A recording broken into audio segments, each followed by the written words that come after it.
This week's Sedra is Parshas Shemos, the beginning of Shemos, and of course Shemos starts off with the pasuk Vayigash Shemos b'nei Yisrael haboy Mitzrayma Eish Yaakov ishu beis Bo.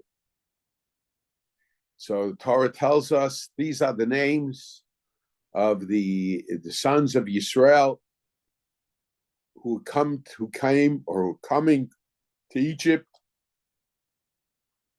Eish Yaakov, together with Yaakov, ishu beis Bo. Each person came with his household, with his family. And then it goes on, it says, Reuven, Shimon, Levi, Yehuda. And the truth of the matter is that the same idea is expressed in Parshas Vayigash. In Parshas Vayigash, the Torah says, Vayigash Shemos b'nei Yisrael haboy Mitzrayma.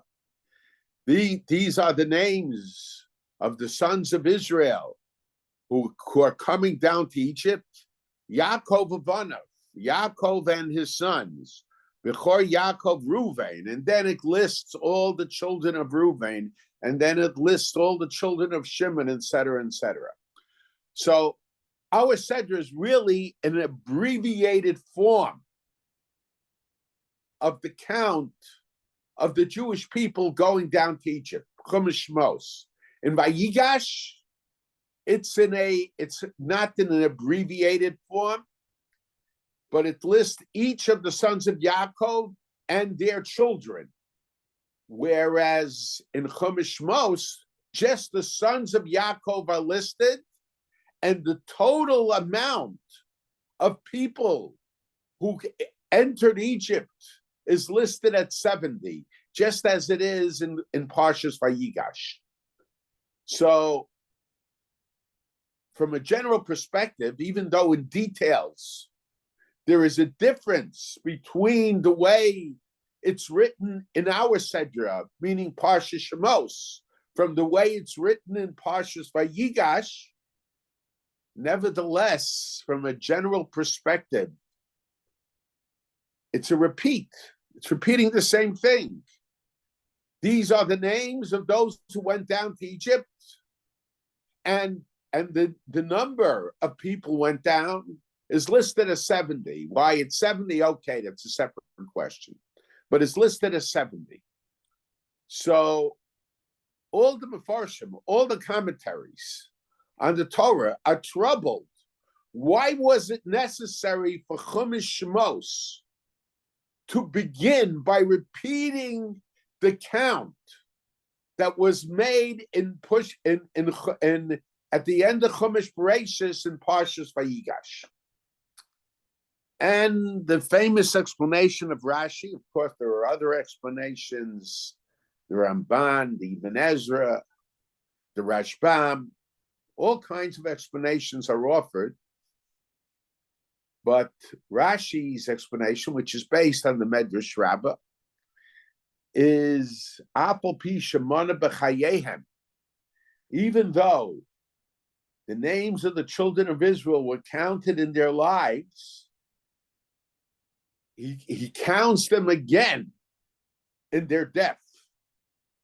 And the expression is, he counts them with their names. Even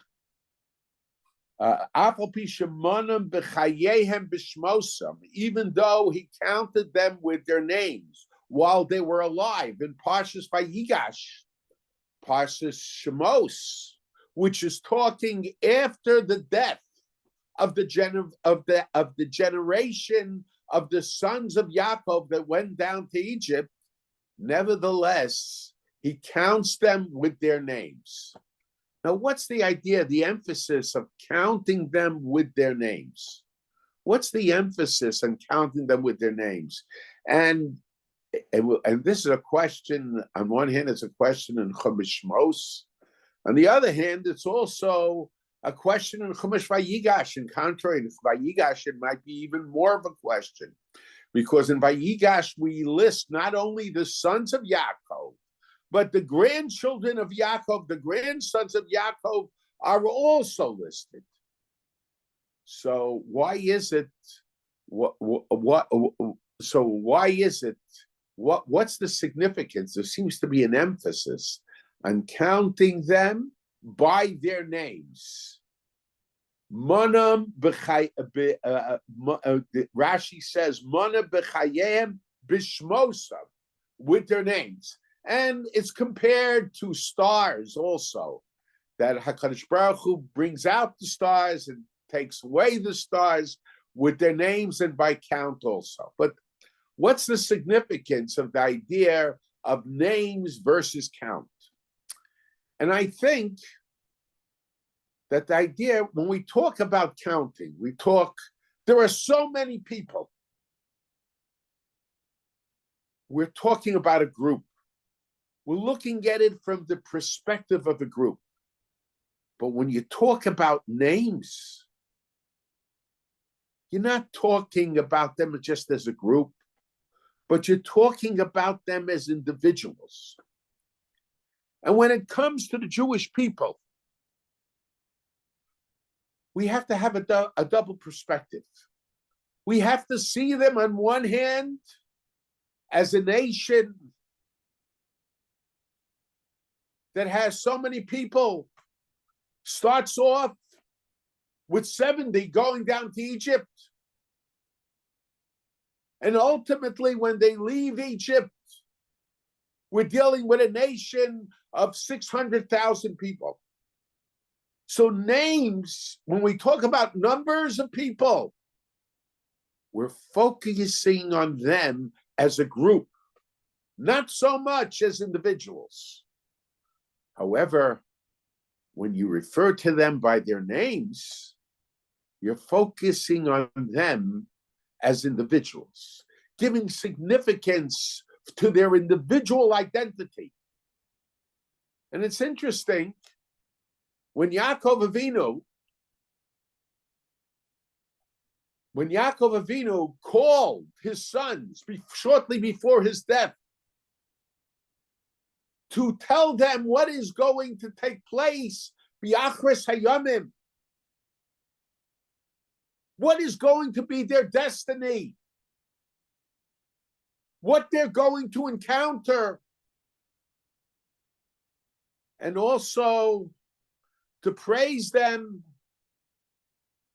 and sometimes to point out to them mistakes that they might have made in order that they should be on guard, not to repeat these mistakes, to perhaps change their approach, to be more careful how they act.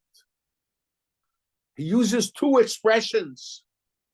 One is heyosvu, gather, and the other is hikavtsu, make a group. Heyosvu probably better is assembly. Assemble. Hikavtsu is gather, form a group. And why was it important? Because he talked to each of them individually.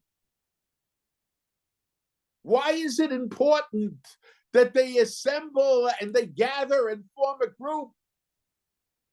I think Yaakov Avinu was telling them a lesson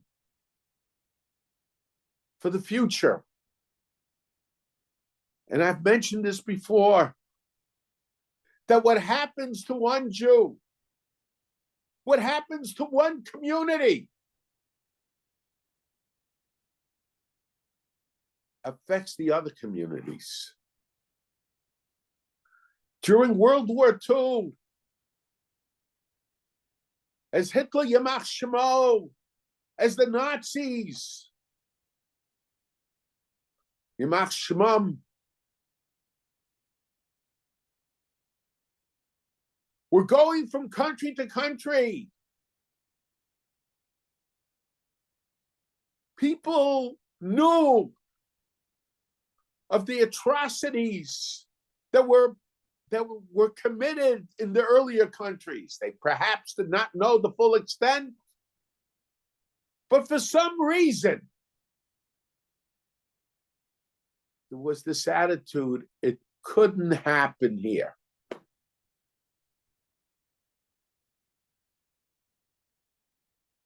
And the destiny of the Jewish people, then and before and now,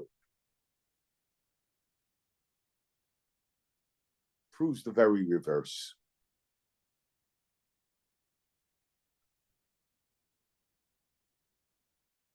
It's not in the same way.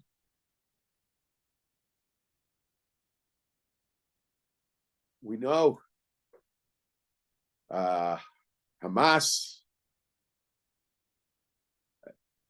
attacks the Jews near the Gaza border.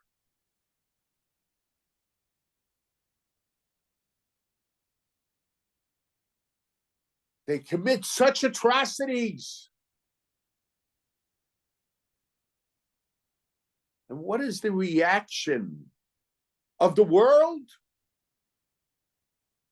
When Israel defends itself against those that previously attacked them, those that attack them now in the most barbaric manner, and is likely to try to do the same thing in the future, Israel is accused of trying to annihilate the people of Gaza, those who refer to themselves as Palestinians, those who joined Hamas, as witnesses now have testified. Now that the prisoners have been let out, now that some of the people who hid are able to talk,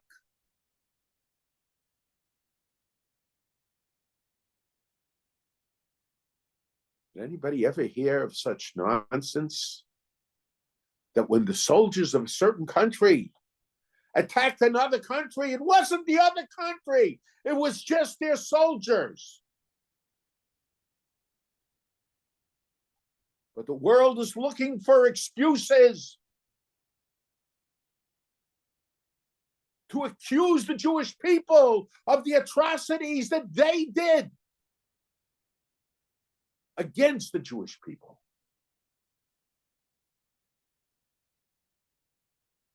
To them, that's their best self-defense. And it's not just that. Remember, actually, it's very interesting. The New York Times recently published an article about the atrocities. Of course, they said there was some limitation on what we could assume to be true, but more or less they admitted in their article that there were atrocities committed by Hamas, sexual things, murder.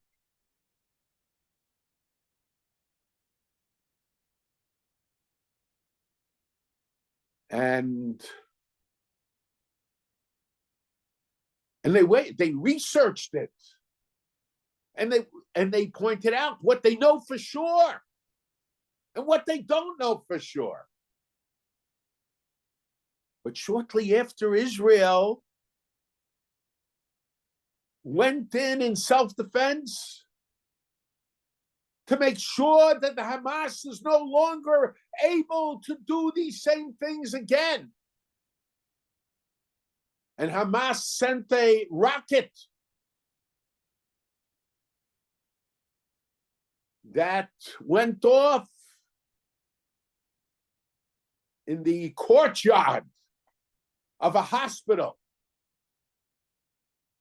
And then they announced that Israel bombed the hospital and killed 200 people. Immediately, the New York Times had that article. They didn't have to research it. Yeah, when they found out it wasn't true, after they blasted the false news, they didn't wait 3 months. Like they waited about the atrocities that took place when Hamas went in to Israel.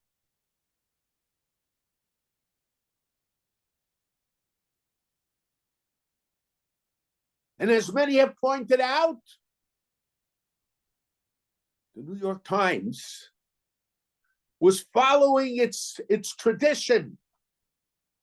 And shockingly, New York Times, at least at that time in World War II, was owned by Jewish people.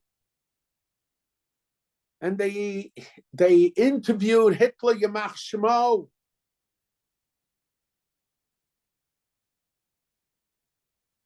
And when they interviewed Hitler, they spoke in positive terms about him. He had become the head of the German government already 5-6 months.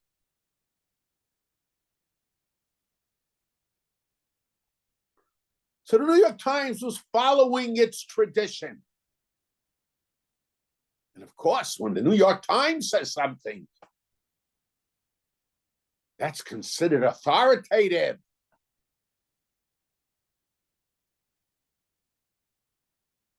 So everybody assumed that Israel bombed the hospital.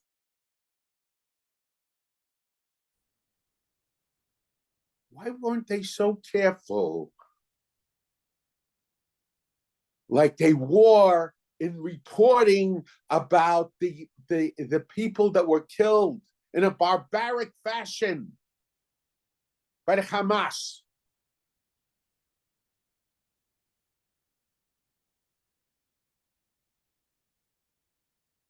And what did that do?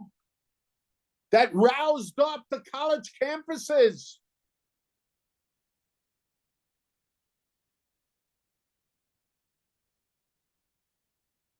And now, and even though afterwards there was an admission, the United States came out that it was false, what the New York Times reported.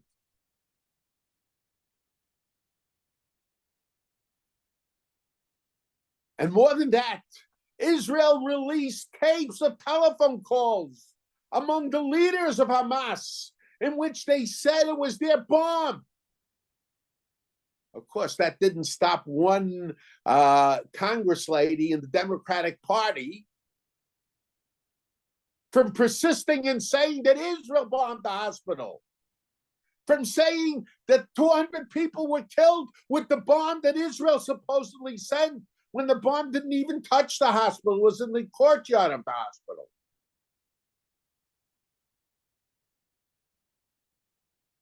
Why aren't people just criticizing her, reminding her?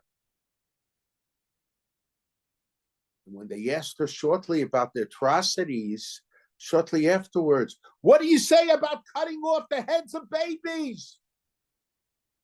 So what did that Congress lady say?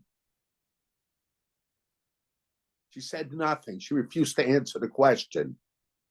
But then after she got the false news, she was screaming. Where were all these people on the college campuses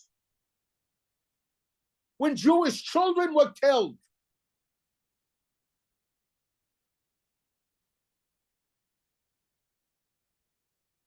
And now we find out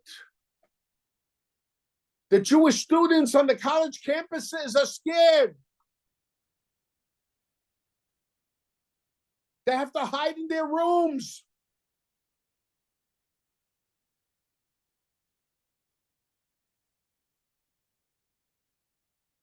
This information, it spreads. These events spreads. The attitude spreads.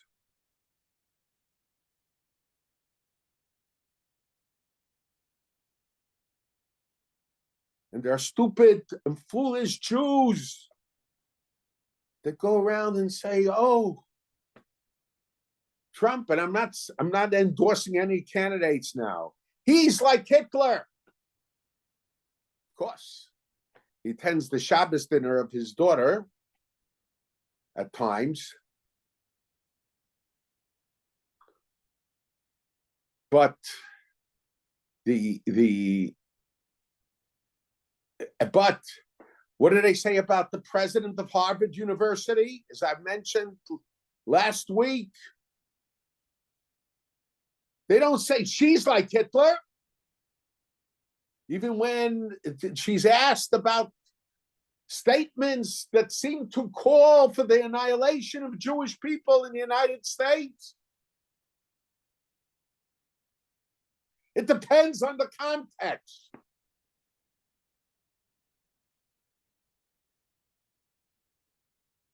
Where are all these liberal Jews who criticize Israel?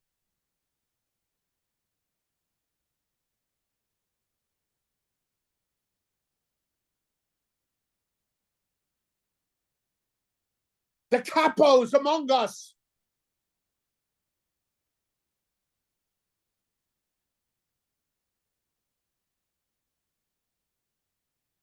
Okay, some of them obviously are mentally ill.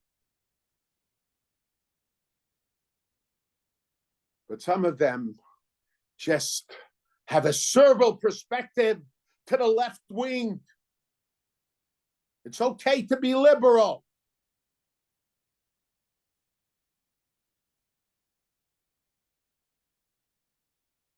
But you have to remember, there were people who believed that even though Hitler said such terrible things about the Jewish people, he would never do it.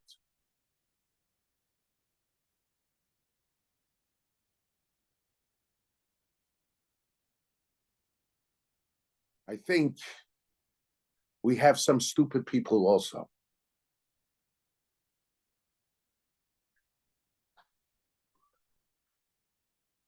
Now, but two different terms. So Yaakov Avinu, when he was telling them about what will take place in the future with them, he told them to assemble, to gather, to form a group. Why? Because whatever happens to one Jew has an impact on the other Jew. Don't think that just because there's an ocean that separates you from the other Jew, it doesn't have an impact.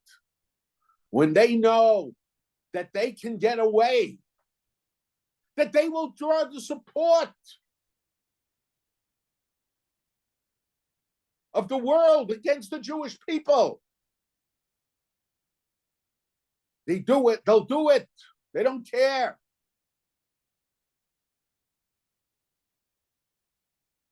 You know, these demonstrations, I'm not talking about every fool that attended the demonstration, but these demonstrations were planned before the October invasion of Israel.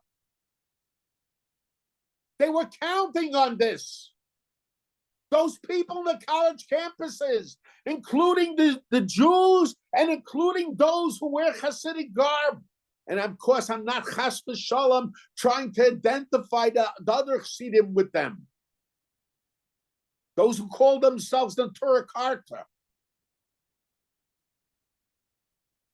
And I don't believe all those connected with the old Torah Karta would be doing the garbage, the insanity that those who are marching with the Hitlers of our generation.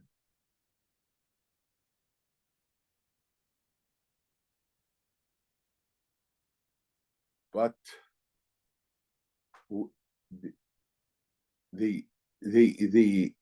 it's these people who have become the capos. They are reinforcing these attitudes all over the world.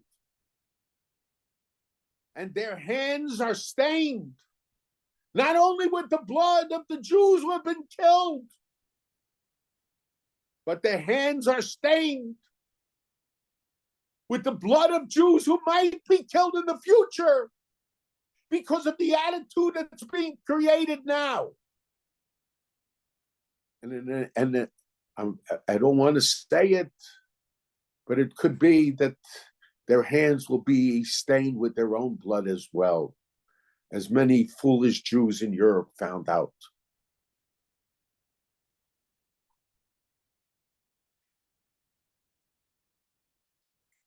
You should know this wasn't a war that took place just in Gaza. This was a worldwide war. There might not be any bombs falling in the United States, but what's going on the college campuses, what's going on in the demonstrations throughout the streets of the United States, what's going on in the airports, that's also part of the war. And it was all planned from the very beginning.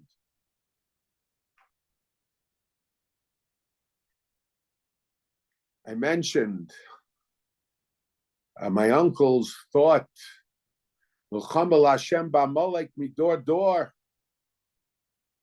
that the war against the enemies of the Jewish people, there's a war against the nation of Amalek. But that's only, my father would say, the war against the nation of Amalek is only when a Navi comes and tells us, or from the Rambam in Rambam is pointing to one Gerson to say from mitzvahs, when the Urim V'Tumim will tell us to go to war against Amalek. But then Milchama Lashem B'Amalek Midor Dor. In every generation, that's not talking about genetic Amalek. There is no nation today that we can identify as genetic Amalek. But there is ideological Amalek, those that want to destroy the Jewish people. And it's interesting that the Zohar says that among the Jewish people, there's also Amalekius. And we see it today with the capos who are joining the Nazis of today, the contemporary Nazis. So, but two separate terms are used. One term is hikavtsu and the other is heyasfu. What is the difference between hikavtsu and heyasfu? Heyasfu is, as I mentioned, to assemble. When you have an assembly, a lot of people come together, but they retain their individuality. Hikavtsu, when they form a group, they surrender their individuality. Sometimes when you see mobs breaking stores, killing people, burning cars, many of those individuals would not do it by themselves. But it's not them. They are part of the group. They surrendered their individuality to the group.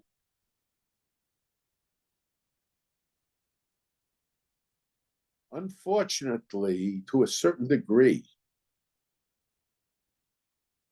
some of those who claim to be Jewish can't say that I had a Bezdin that evaluated the halachic status of these people. I would rather think they were just dressed up in costumes. Unfortunately, I don't think that's the case. They, to a certain degree, they are surrendering their individuality. And they are taking direction. They're put in the front. They're put in the front. It's like a person who has a dog. The dog walks in front of the master, but the one who's giving the directions is behind him. I noticed on the news when they had these demonstrations, the people dressed as Jews are walking in the front. But if they are Jewish, they are like the dogs. They're getting the direction from their masters that are behind them.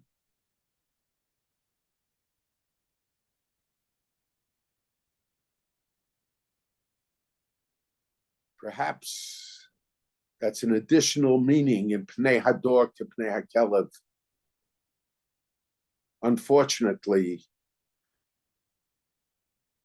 Unfortunately, those who have been sometimes are raised up as the symbol of Jewishness and religiousness are just like dogs who are getting direction from their masters that are behind them.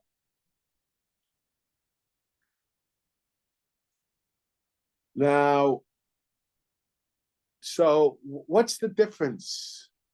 I think because Yaakov Avinu here is telling the Jewish people about the future. And we have to know, sometimes the situation demands that we come together and form one group. Sometimes the situation demands that we surrender our individuality. And sometimes, unfortunately, we cannot surrender our individuality. We can't take direction completely from those who don't share our beliefs. But we have to work together with them. If we can't have ikopsu, we have to have at least heyasfu. We have to be able to assemble together. Because the threat is not a threat just against one group. The threat is against all the Jewish people.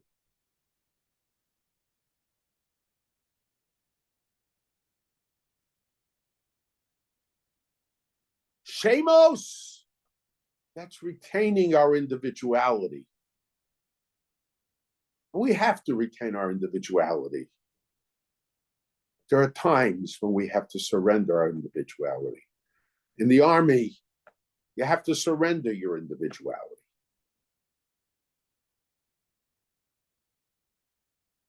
It's interesting,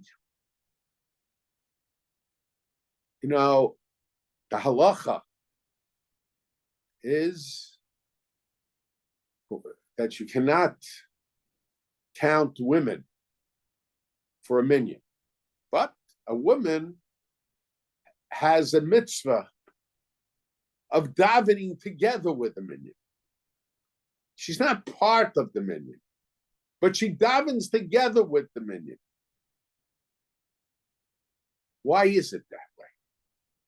Because the halacha set up, because there are times where we have to surrender our individuality. And there are times when we don't surrender our individuality. We shouldn't surrender our individuality. And the halacha set up man, the male, as the prototype of surrendering individuality. The man is the one who is identified with the army, going to war. When you go to war, you have to surrender your individuality. But there are times we cannot surrender our individuality. When we make a minyan, that's like hikopsu, that's forming one group. We have to surrender our individuality. The Torah did not want the woman to surrender her individuality. She's the symbol of retaining the individuality. The women, under normal circumstances, halachically, do not go to war. They're not in the army.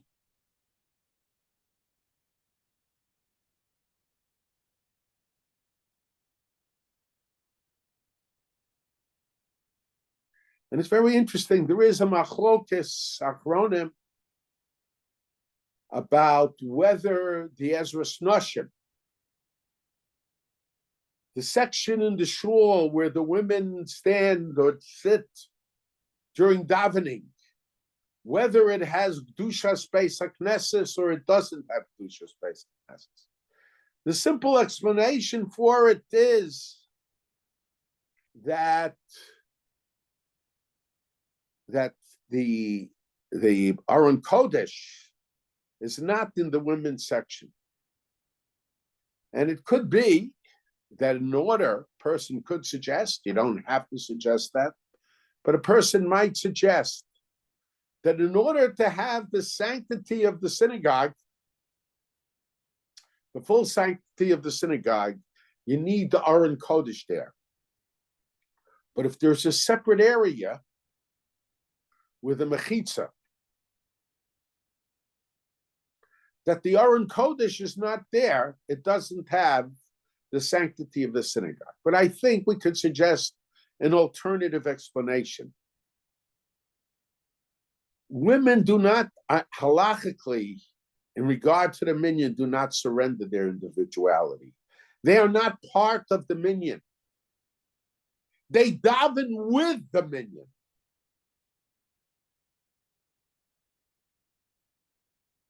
And the Kedusha space hamknesses is conferred from the fact that this is the place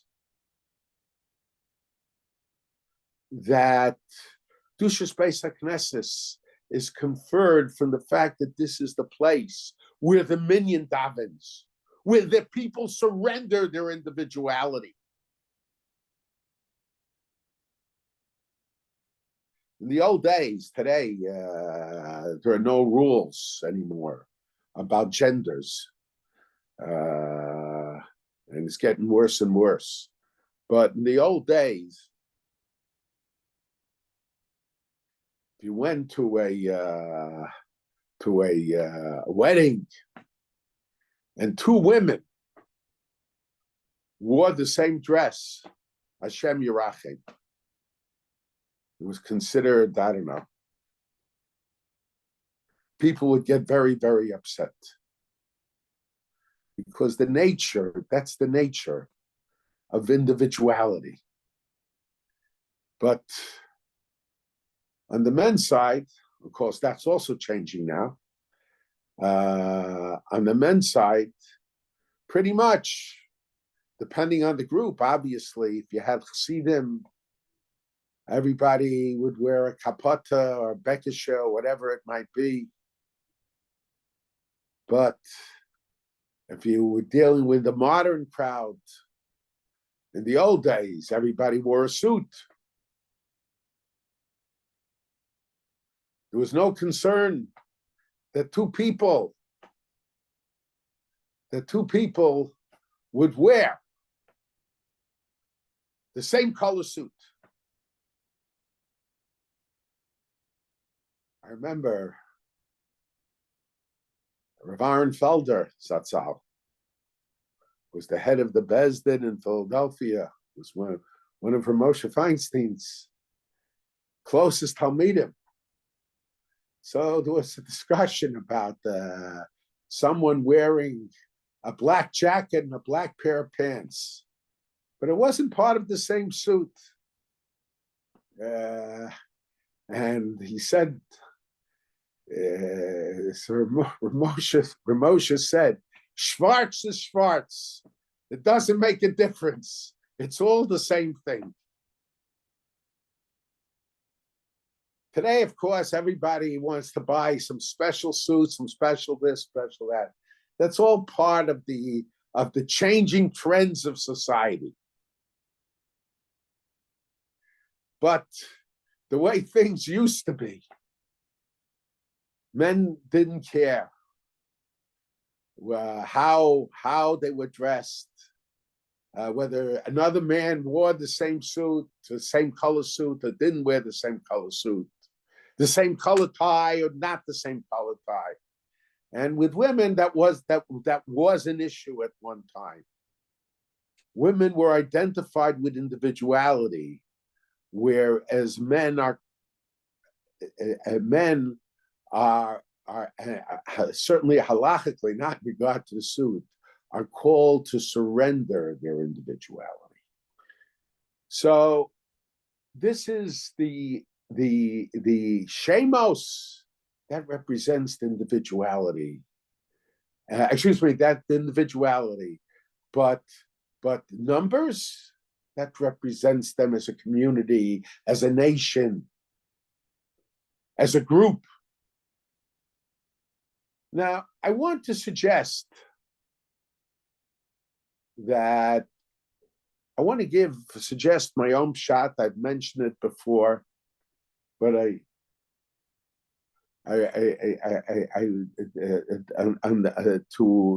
explain it, perhaps you could read it into Rashi also. Not chas v'shalom disagreeing with Rashi's pshat, just an additional pshat, I should say.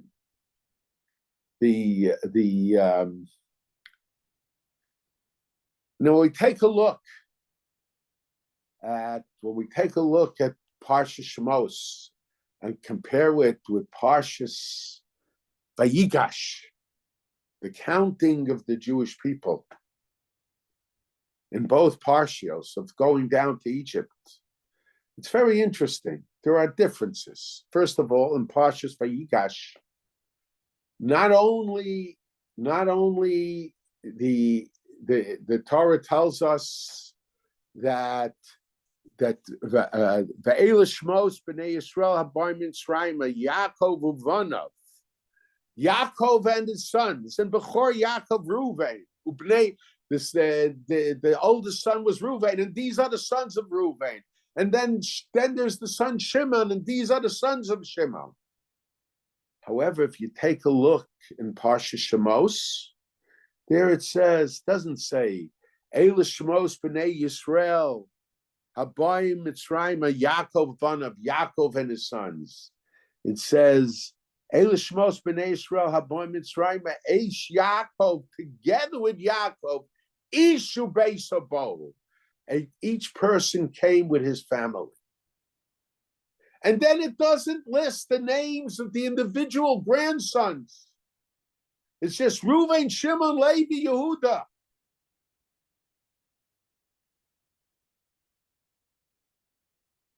It talks in Chumash Shemos, it talks about them as separate families.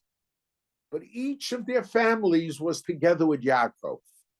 In the Chumash Vayigash, in Parshas Vayigash, they're coming down as one big group with Yaakov. One big group, it's not separate families. How are we to understand it? But I think, and I've mentioned it before, the way to understand it is the Torah very often. I always give the example, there are many other examples. I always give the example by the Meraglim. Torah says, Rabbi Hashem Moshe Lemor in Parshas Shalach, Shlach lecha anashim, b'yasuru, send for you people to spy out the land of Canaan. And if you take that pasuk very literally, so in that pasuk, it sounds like there is a command from God to Moshe to spy out the land of Canaan. But when we take a look at Chumash Dvarim, at the beginning of Chumash Dvarim, in the beginning of Chumash Dvarim, the Torah tells us that Moshe said, you came to me and said, Nishlcha Noshim, let us send people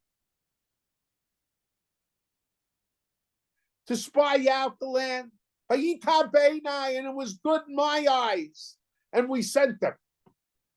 So Chazal already asked, there's a question, there seems to be a contradiction. In Parshas Shalach, it seems like it's a command from God to send spies. And in Parshas Dvarim, no, it was your idea, and I liked the idea. So the Medrash says, Shlach l'cha, I leave it up to you. If you choose.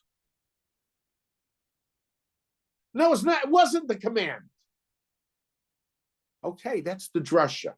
But if someone reads it, the pasuk, without knowing what Chazal said, without knowing what the Mefarshim say, just translating the words literally, as the Lubavitch Rabbi would say, a boy of 5 or 6, a child, have to be gender correct, a child of 5 or 6 would translate the Torah. It would seem as a command of God. Why is it in Dvarim? It's very clear it wasn't the command of God. And here, yes, the drasha tells us it wasn't the command. God gave his okay. He allowed them. He gave a heter. I think the Torah wants us at times. The Torah tells us about the event as it's occurring. And it wants us to sense the attitude that people had at that time. And then to contrast it later on when we look back at the event. The Jewish people so much wanted to send spies that they went to Moshe. And Moshe liked the idea. He thought that will arouse chibas haaretz, love of the land.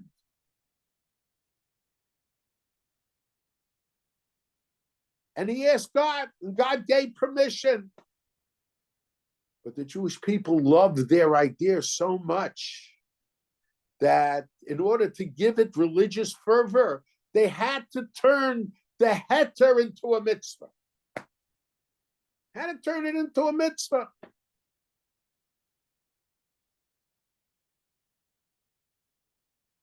I remember when my father came to Chicago, my father observed Yashin. And then many of his students started observing Yashin. Those people who considered themselves at that time to the right of my father, of course, they were both to the left and to the wrong. But so it wasn't enough for them. Well, we're relying on this sheet. So we're relying on this sheet. No! It's a mitzvah to eat chodesh. It's an usher to eat yashin. They had to be firmer than thou. Even when firmer than thou means going against the psak of the Shulchan Aruch. I'm not finding fault with those that were following the custom of generations when it was very difficult to observe yashin. Even though it became less difficult. But that's sometimes the power of minhag. But they had to turn it into a mitzvah not to observe the Chum. They all changed, but so that's the same thing. The Jewish people at that time, those that didn't want to understand, those that wanted to believe something else,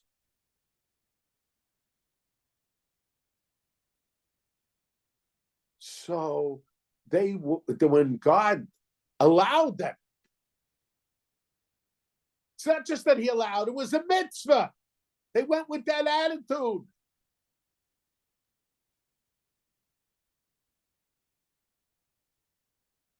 But then you look back and you see a different story. Something else happened. The Torah tells us in Vayigash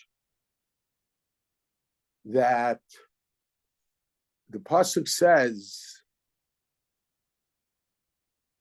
the Pasuk says, Vayisu b'nei Yisrael es Yaakov aviyem ve'es tapam es Moshe ba'golos. So the simple meaning is the Jewish people took Yaakov, the infants and their wives on the wagons that Joseph sent to Egypt. But the Baal Term says no. I've mentioned it before. Baal Term says, Vayisu, they carried Yaakov on their shoulders. Ves Neshayim ves Tapam, but their infants and their wives on the wagons. What's the idea of carrying Yaakov on the shoulders? When you have a sports activity, a baseball game, a football game, whatever. So sometimes there is a hero. I don't know. He somehow won the game for them. And they'll carry him at the end. I assume this will be especially true in a World Series or something. They'll carry that hero on the shoulders. When you carry someone on the shoulders, you see that he's a hero. It's indicative. He is the man. He's the one we're looking up to. Sometimes he's our leader.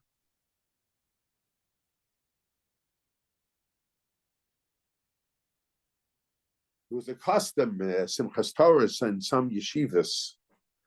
They would carry their at weddings we do it. We take the chassan on a chair and we carry him high. He's the person. He's sort of the one everybody's looking up to. The general custom is that so long as a family stays in its country of origin, always people look for guidance to the elderly of the elder of the family.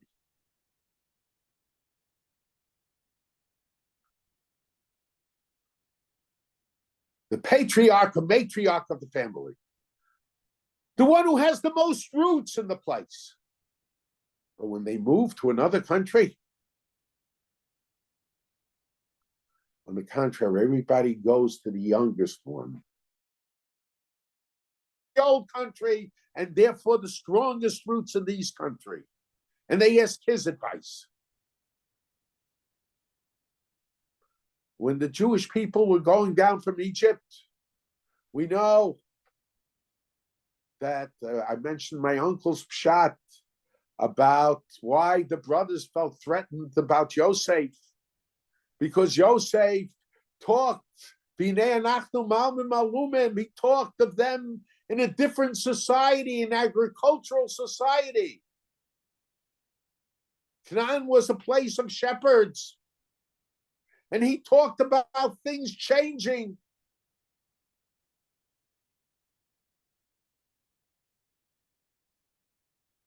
And they were scared of change. But then, finally, they had to go down. But they were determined that everything is going to remain the same as far as their community in Goshen is concerned.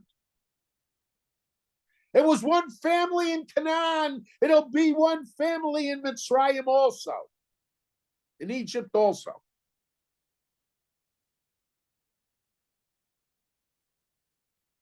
It was Yaakov Ubanov. It wasn't separate families. It was one super family. And as they were going down, they went to Egypt. That was their determination. But things don't work out the way we want it to work out. Sometimes it's better, sometimes it's worse. when they look back, Shemos gives the perspective of looking back. Vayigash, they went down as one family. And at that time, everyone was important, the children and the grandchildren and everything. It lists the children, it lists the grandchildren.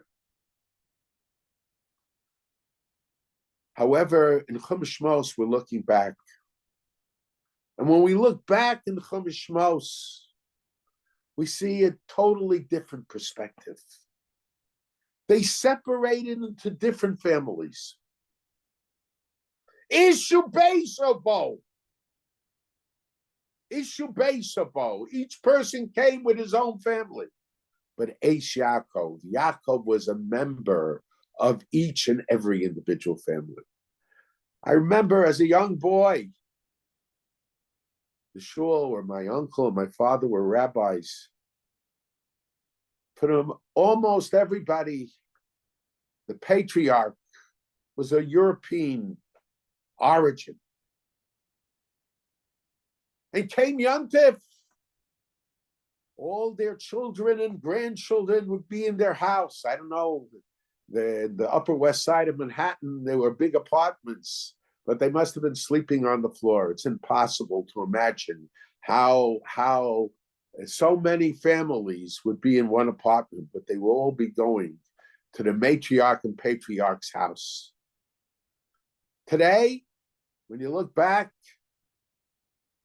the nature of Jewish families changed. The grandparents, each yontif goes to another parent, to another child's house. And that's exactly what happened when they went from Canaan to Mitzrayim. They went from one family into many different families, but Yaakov remained part of each family. Yaakov remained the hero, but whereas they thought he would be, that it would all be one family, it broke down into many different families. And when you look back, after that first generation and perhaps the second generation died out, the grandchildren were no longer important. What was important is the Shvatim. So it mentions Ruvain, Shimon, Levi, Yehuda. What's important was the total number of people. The individual was important when he was there. The individual who remained the head of the family even after he passed away, of the super family, he still remained important. But changes took place when you look back. Parshas Vayigash, that's as the event is taking place. That's the impression, and it was true also. But that was the spirit they were going down with. But when you look back, a change began. And then this is the change. And I think that this is important for us today. Because we're confronting a situation today with the war in Israel. There are those that believe, and perhaps it was with some justification at their time. I shouldn't use justification, but with some basis, that the Arabs got along with the Jews. There were probably some Arabs who did get along with the Jews. Of course, there were many Arabs who killed Jews. We know that. But as the events began unfolding, when the Jewish people started settling Eretz Yisrael, it wasn't as clear as it is today what's going on. But when we look back today, we see that the Arabs fight among themselves. They kill themselves. In Black September, How many thousands upon thousands of so-called Palestinians were killed by Jordan?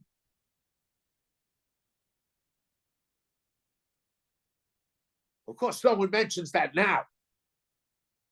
But if a Jew will kill one Arab in self-defense, there'll be headlines in the New York Times.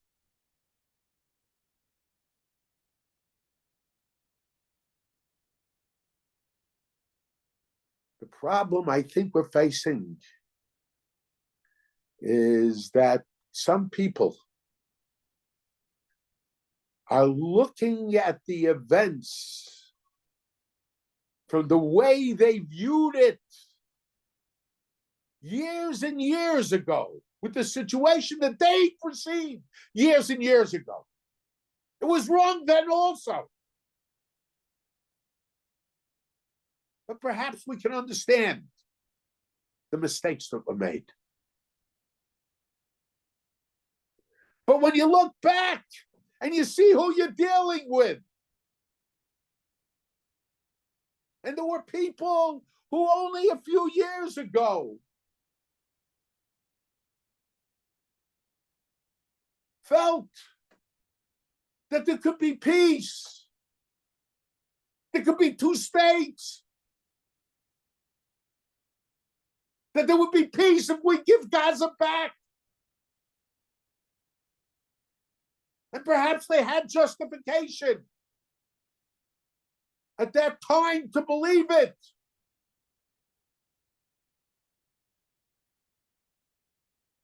But you have to be able to look back also and to recognize the mistakes.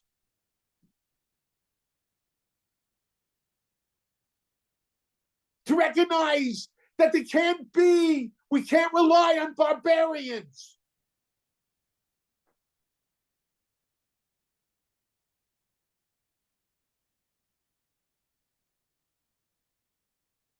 There were people who believed that if you're not aggressive, so then there will be peace. But if somebody is aggressive, then there might be atomic warfare.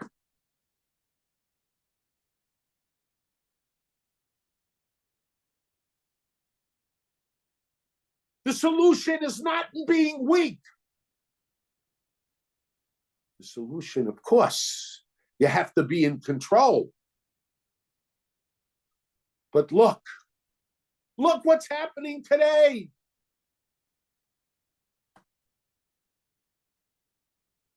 Banana armies, banana countries are attacking the United States daily.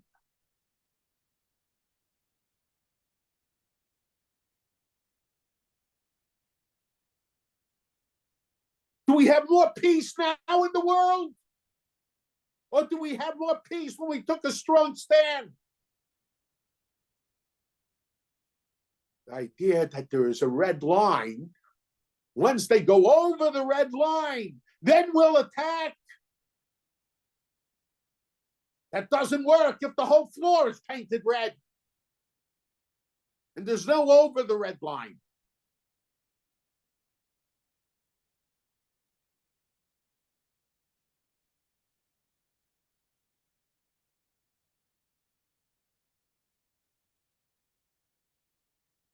They believed that they'll galvanize, which they were successful, galvanizing these protests all over the world, from the so-called friends of the Jews, the liberals.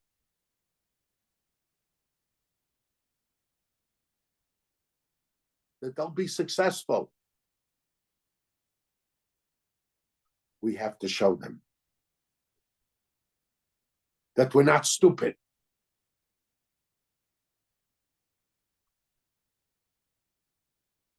You can't look the same way you looked years ago. The events that have taken place lately has to give us an understanding of what is really happening. I'm not trying to find fault with anybody, but it's very clear now. It's just the question of whether people have it within themselves to admit it's time to change our approach.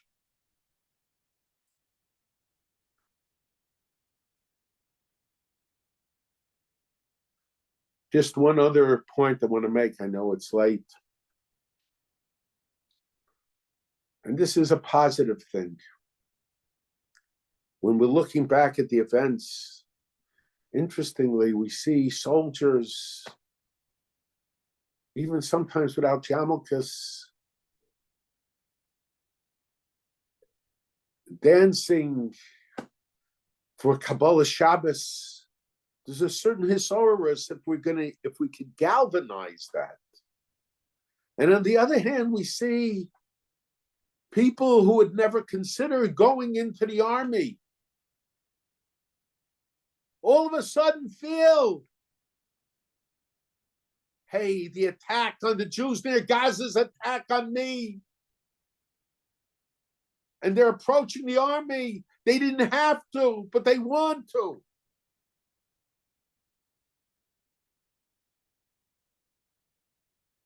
Let us take notice of these changes. And if we take notice of these changes, maybe we can go from the state of Heyasfu to Hikavtsu. But as with Hashem, we should soon see the Gula. Shleima.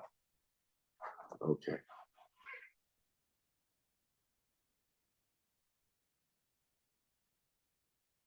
Please put questions in the chat.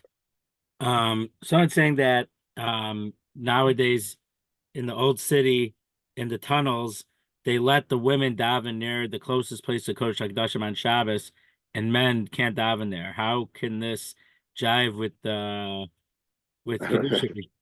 based on? It doesn't have to do with closest to the Kodesh HaKodashim. Also, okay. There couldn't be a minion in the Kodesh HaKodashim either. That's right.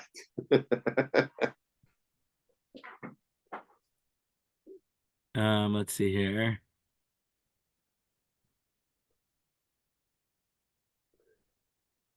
It's okay to have the women daven in that place closest to the Kodesh HaKodashim. There's no halachic problems with it. It's not a question of superiority, but that's what the point I was trying to make. It's not a question of one being more important than the other. It's the different perspectives that they represent. Right. On the contrary, we learn about davening, we learn from Chana. The halachas of davening, we learn from Chana. Chana is the example of how one approaches HaKadosh Baruch Hu. Those of us who protested the disengagement from Gaza and vote to the best of our perceptions to the best candidates where we are outside of Israel, what can we do? I'm not sure what the question is. What's the question?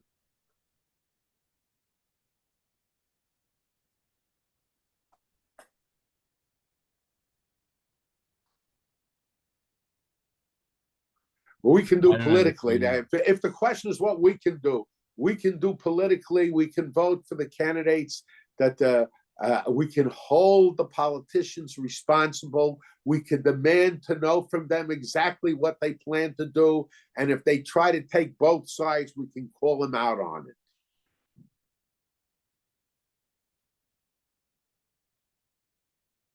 Perhaps it's why did we have to wait for the invasion from Gaza instead of fighting them sooner when they started sending lots of rockets in? I think that's the whole point of your share, that but it's a better we were looking from the old perspective.